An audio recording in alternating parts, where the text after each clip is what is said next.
Brad, Oy, brother. ano nang balita dun sa cabinet na pinagawa ko sa'yo? Ano, brad Hindi ko pa nasisimulan. Oh, Brad, isang buwan at kalahati nung pinagawa ko sa'yo, so lampas na. Ano kasi, Pinul payment ko na yun eh. ano kasi, brad Dami ko pinagdadaanan yun. Dami kong problema.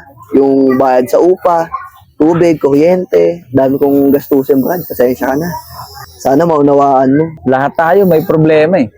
Ako din, may problema rin ako. Eh, ang problema, pinapaikot ko lang yung pera. Saka hindi lang sa akin pera yan. May kasosyo ko dyan. Brad, Alam mo, brother, pasensya ka na. teka lang, pagsalitahin mo ako ah. Nung nangangailangan ka, mabilis naming binitawan sa iyo yung pera. Kasi nangako ka, nagagawin mo. Isang cabinet pa lang yung naibibigay mo. Asa na yung dalawa?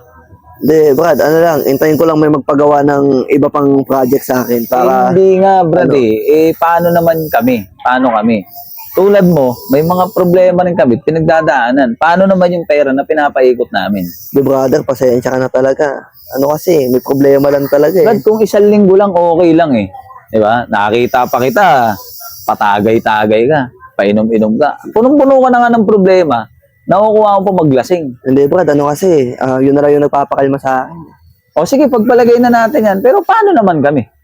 Yung sa side naman namin. Alam mo naman yung kalagayan ko, brad Hirap na buhay, Brad, bro. nauunawaan kita ron. Kaya nga nung nagsabi ka sa amin na amin na yung pera kahit hindi ka naman namin ganun kalubos kakilala, binigay na namin yung bayad. Full payment. Tapos na ibigay mo sa aming gamit, isang aparador pa lang. Asa na yung dalawang aparador? Wala pa rin. Pasensya ka taga, brad. Ang labo mo kausap. Hintayin ko Brad. ng taga magkaroon na ibang project, brad, tapos uunahin ko yun sa'yo, brad.